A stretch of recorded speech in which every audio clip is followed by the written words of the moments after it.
हमें इंस्टाग्राम पर मुंबई से सवाल आया है संदीप जी का।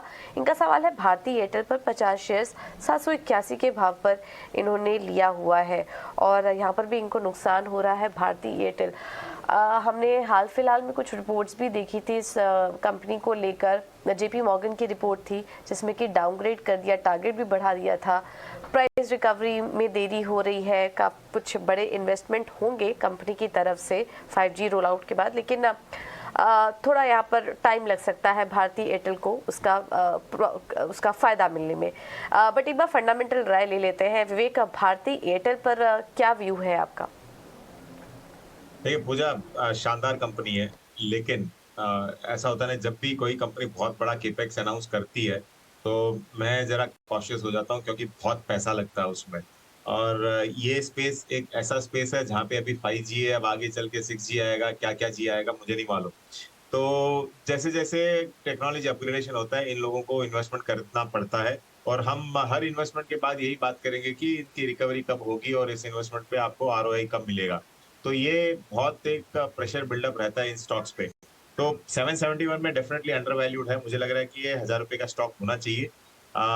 लेकिन ये प्रेशर्स आपको कभी भी रहेंगे। तो ऑन रैलीज अगर आपको 850 तक अगर मिल जाता है ये, और वो मिल सकता है, पॉसिबिलिटी है, जब भी मार्केट रैली करे तो 850 तक अगर मिलता है तो आपको प्रॉफिट बुक कर लेना चाहिए, इन स्पाइट ऑफ फैक्ट की कंपनी अच्छी।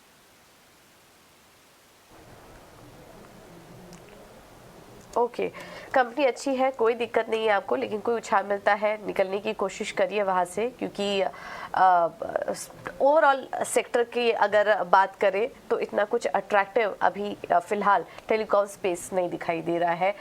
इस वजह से आपको ये राय दी जा रही है कि कोई उछाल मिले, थोड़ा मुनाफा हो आपको तो निकलने की कोशिश करिए स्टॉक से। अगला सवाल ले लेते हैं और ये हमें भेजा है अहमदाबाद से व्हाट्सएप के जरिए जिग्नेश जी ने।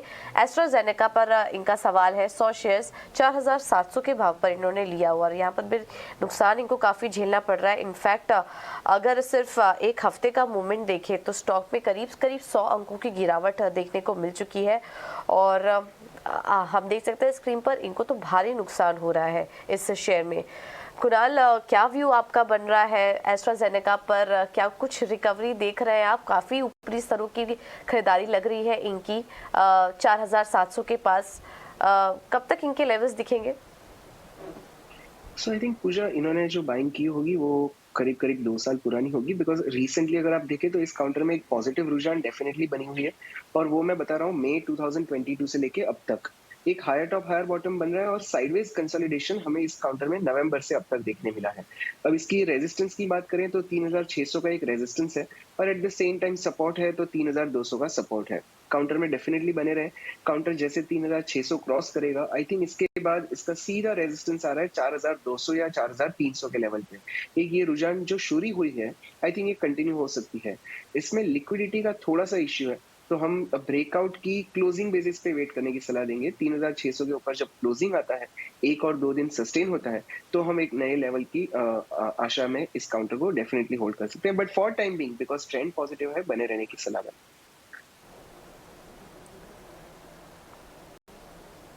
ठीक है, तो फिलहाल बने रहने की सलाह है आपको और आपके लेवल्स जल्द ही दिखेंगे। 3500 का लेवल क्रॉस करता है तो एक तेजी के लिए आप होल्ड कर सकते हैं, क्योंकि काफ़ी ऊपरी स्तरों की बाइंग है आपकी, काफ़ी समय से होल्ड कर रहे हैं। वो लेवल अभी आना थोड़ा मुश्किल है, लेकिन समय दीजिए और वापस से रिव्यू कर लीजिए जब कोई उछाल आता है तो।